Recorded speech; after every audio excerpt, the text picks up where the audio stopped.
깊은 가을입니다. 이런 가을에 낙엽도 구르고 또 낙엽도 많이 떨어져 있고 그렇겠죠. 하지만 또 우리가 부동산 관련해서는 고민점이 있는 것이 이사철이잖아요. 내가 이사 가려고 하는 집을 사던 간에 아니면 전세라든가 월세를 가시던 간에 지역의 중개사님들을 뵙게 되잖아요. 정말 간혹 정말 극히 일부분 잘못하면 땡땡이 맞게 하는 그런 분들도 있어요. 어느 지역에 내가 물건을 구하고 부동산 전세 월세 매매를 구하려고 갔을 때 기업형 중개사무소는 조금은 좀 생각을 좀 해보셔야 될 게 정상적인 물건이라기보다는 수수료가 많거나 아니면 또 당장에 돈이 되는 이런 것들을 좀 약간 푸시한다고 하죠. 막 이렇게 밀어내기를 해서 하는 경우가 상당히 많아요. 이런 경우보다는 차라리 그 지역에 오래된 그런 원주민 중개사 같은 토박이 중개사 같은 분들을 찾는 게 훨씬 더 제가 보기에는 좀 눈탱이를 안 만들 가능성이 더 많다라고 생각을 하고 있고요. 또 두 번째로는 뭐 이런 것들도 상당히 많이 보셨을 건데 좀 너무 좀 불친절한 거예요. 아유 뭐 앉으세요 뭐 물어보세요라고 하는데 물론 그 지역에 있는 중개사님들 입장도 너무 이해가 가는 게 불특정 다수를 매일 만나는 사람들이에요. 그러니까 피곤하죠. 물었던 말 또 물어보죠. 뭐 길을 물어보는 사람도 있고 뭐 단순하게 뭐 약간 광고 홍보성으로 오는 사람들 모든 사람들을 다 하루면은 굉장히 많은 사람들을 만나다 보니까 지쳐요. 혹시 이제 시간을 조절할 수 있다면 영상을 보시는 분들께서 오전 뭐 보통 10시 정도 여는데 저는 이제 추천하는 시간대가 11시 정도면은 그래도 가서 물어봤을 때 내가 정신 차리고 오늘은 어떤 일하고 어떤 손님에게 어떻게 대해야지 약간의 어떤 각이 서는 어떤 시간대고요. 오후 시간 정도라다 보면 식사를 끝내고 나서 2시 이후 2시에서 한 5시 사이 그리고 또 만약에 한 6시 7시가 되면 또 본인 마음도 퇴근하려고 하는 그런 느낌들도 있어요. 보통 이제 7시, 8시에 문을 닫는 경우가 많이 있는데 그런 마음이 조급하다 보니까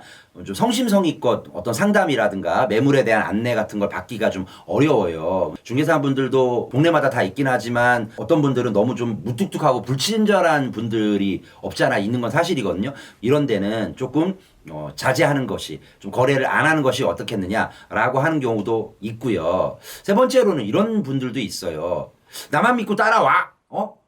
언니, 나만 믿고 따라와. 뭔가, 계약을 재촉하는 어떤 그런 경우. 이렇다면은 빨리 계약을 하셔야만 이걸 물건을 잡을 수 있습니다라고 얘기하는 게 약간 어그로를 끄는 것 같은 느낌도 있지만 뭐 아파트나 이런 전세 같은 경우 특히나 그런 것들은 어그로가 아니라 실제일 수도 있어요. 그럼에도 불구하고 마음에 어떤 불편함이라든가 이런 것들이 있어요. 그리고 또 이거 사면 돈 벌어. 말도 안 되는 근거도 없는 그러니까 일종의 허세? 이런 것들도 있는 것 같아요. 내가 이제 마음에 들었어요. 이제 안내를 받고 뭐 집도 보고 오고 만약에 상가다 그러면 상가도 보고 왔는데 이상하게 그러면 이제 내가 계약서를 쓰고 아니면 가계약금을 걸고 이렇게 하려고 하는데 보니까 등기부를 좀 안 보여줘요. 중개사가 당연히 그런 걸 이렇게 소개했으면 등기부 한번 바로 뭐 돈 얼마 몇 푼 드는 것도 아닌데 그냥 발급해가지고 요거 지금 융자가 얼마 대출이 얼마 정도 있는 거고요. 뭐 설명을 할 수도 있고 요거는 뭐 들어오시는 대로 그 계약금 치르고 잔금 내기까지 뭐 상환을 하실 거래요. 뭐 이렇게 설명을 한다든가 권리상의 문제라 같은 거 이런 것들 충분히 설명을 해주는 게 당연한 거 아니에요? 집주인이 뭐 돈을 빌리거나 뭐 압류가 들어오거나 가압류가 들어오거나 이런 것들이 있을지 모르니까 한번 확인해 볼게요. 그래서 뭐 그거 한번 해보는 거 그렇게 진짜 순식간에 할 수 있거든요. 뭐 늦어도 5분이면 할 수 있는 걸 안 보여준다? 이거는 뭔가 숨기고 있는 게 있는 거죠. 이런 경우에는 일단은 그냥 무조건 뒤돌아 나와야 돼요. 다섯 번째로는요.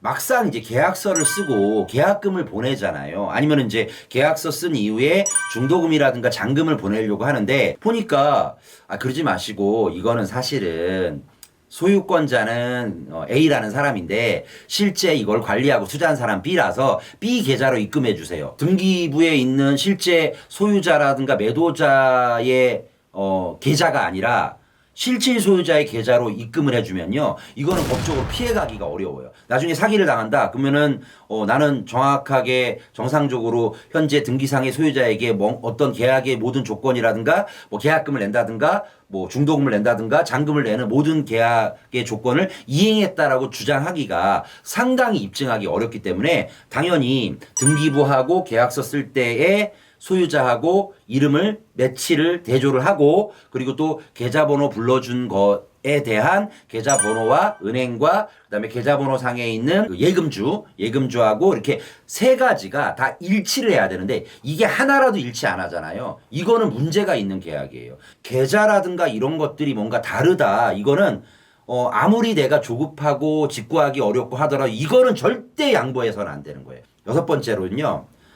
저는 이거는 어떤 이런 중개사님 조심하세요. 이런 계약 관행 조심하세요라고 말씀드리는 것보다도 조금 다른 개념의 얘기인데요. 내가 좋은 매물, 좋은 물건을 구하려면요.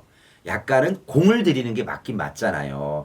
뭐 특정 뭐 어떤 그런 브랜드 얘기하는 게 뭐는데 뭐 하여튼 뭐 비타민 음료수 같은 거 이런 것도 한 박스라도 내가 여기서 꼭 얻고 싶다. 이쪽에서 내가 어떤 식으로든 매물을 구하고 싶다라고 하면 그렇게 뭐 어려운 거 아니잖아요. 아주 비용이 많이 드는 것도 아니고. 뭐 어떤 분들은요.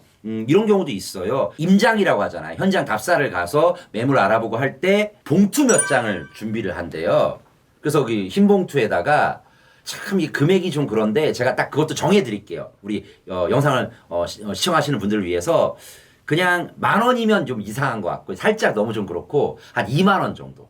땅 보러 갈 때 내가 진짜 살 사람이다. 그리고 나에게 신경 써주면 어느 정도는 나는 당신의 어떤 그런 배려를 잊지 않겠다라는 약간의 시그널을 준다라는 느낌으로 한 20,000원 정도 이렇게 주면서 이렇게 얘기한대요. 뭐 별거 아니지만 뭐 요즘에 많이 담배값도 올랐지만 몇 값이라도 사 드세요 하면서 담배값 조금이다 아니면 음료수 값입니다 하면서 일단 놓고 가면 오, 이 사람 봐라 하면서 신경을 쓰는 게 맞아요.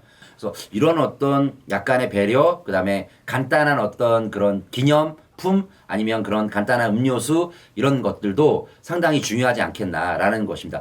지금까지요. 이런 중개사님 조심하세요라고 했지만 제가 열거했던 영상에서 열거했던 이런 것들 잘 따져보시고요.